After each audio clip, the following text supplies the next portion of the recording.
एक छोटे से गांव में एक गरीब परिवार रहता था। परिवार में केवल 3 लोग थे। रामदीन, उसकी पत्नी गौरी और उनकी बेटी सीता। रामदीन किसान था, लेकिन उसके पास जमीन कम थी, और जो थोड़ी बहुत जमीन थी वह भी उपजाऊ नहीं थी। गौरी घर का काम करती थी और सीता एक समझदार और मेहनती लड़की थी। वह अपने माता पिता का सहारा थी और हर काम में उनकी मदद करती थी।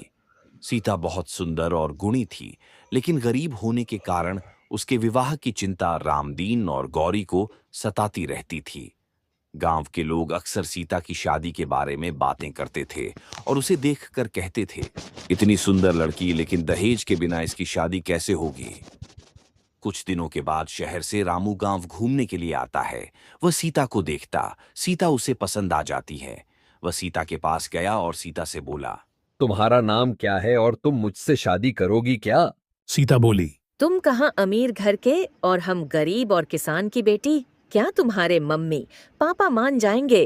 रामू बोला, मैं अपने मम्मी पापा को मना लूंगा।